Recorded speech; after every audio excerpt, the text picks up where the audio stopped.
J'ai envie de vous poser la question en premier à vous, monsieur Etienne. Vous êtes libre penseur. Ça veut dire vous faire de curé, ça?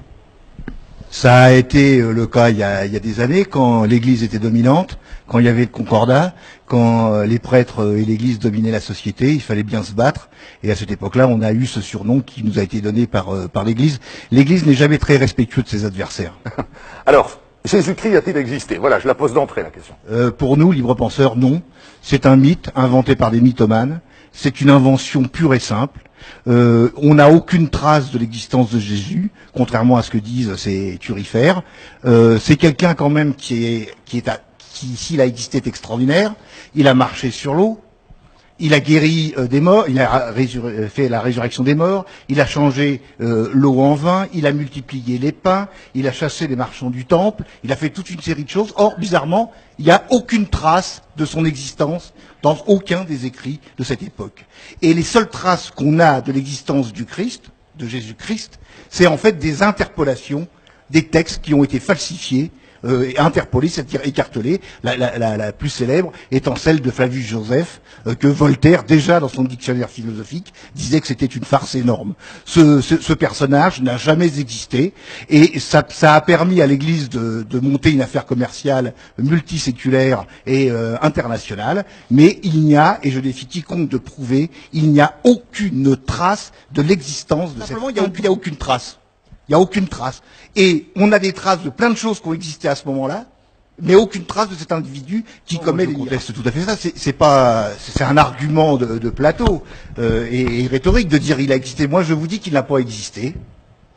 Sa date de naissance, elle a évolué dans le temps, puisque les premiers textes qui attestent de l'existence d'un Christ, c'est au minimum 70 ans après sa crucifixion, et les premiers évangiles qu'on a reconnus comme canoniques contre les 70 qui ont été déclarés, les 66 qui ont été déclarés. Il y a 4 évangiles, reconnus. Non, oui, il y en a eu, on en recense à peu près 70, dont 66 sont apocryphes, parce que au concile de Nicée, si ma mémoire est bonne, j'y étais pas, mais personne n'y était, Constantin et l'Église catholique a dit, c'est les 4 bons. Et ces 4 bons sont tout à fait d'ailleurs contradictoires. Marc, Matthieu, Luc et Jean. Oui, même les synoptiques, il y a plein de contradictions. Je le dis, il n'y a aucune preuve. Sa date de naissance a évolué. Normalement, dans les premiers textes, il était né le 25 mars. Ensuite, on l'a fait coïncider avec le 21 décembre pour que ça corresponde au solstice d'hiver, pour essayer de reprendre la religion païenne. Et Mitra, et on l'a mis au 25 parce qu'il y a eu un déplacement de calendrier. Je dis à Monsieur Vallée, je veux bien entendre ce qu'il dit, qu'il donne ses preuves. Il n'y a aucune preuve. Tacite, ça a été démontré par les exégètes rationalistes. Tacite, c'est donc un philosophe, c'est un historien. Un historien. Ça a été démontré par les exégètes rationalistes, et même les exégètes catholiques reconnaissent que c'est un faux. Donc de ce point de vue-là, il faut donner un certain nombre de preuves. Si vous me permettez juste un mot, ouais. Parce que je veux pas qu'on me coupe et je veux pas qu'on me coupe. L'argument, mais si Jésus n'avait pas existé, il n'y aurait pas le christianisme et il n'y aurait pas. C'est un argument qui est un peu tendancieux. On connaît tout sur la Laponie. On connaît tout sur l'élevage des rennes. On connaît tout sur la fabrique des jouets. C'est évident, le Père Noël a existé. S'il vous plaît, je voudrais terminer. Si Jésus-Christ, comment dirais-je, n'a pas existé, ça veut dire que la religion chrétienne, elle est basée sur un mensonge. Et pourquoi ça a existé? Pendant 2000 ans, c'est eux qui ont écrit les livres.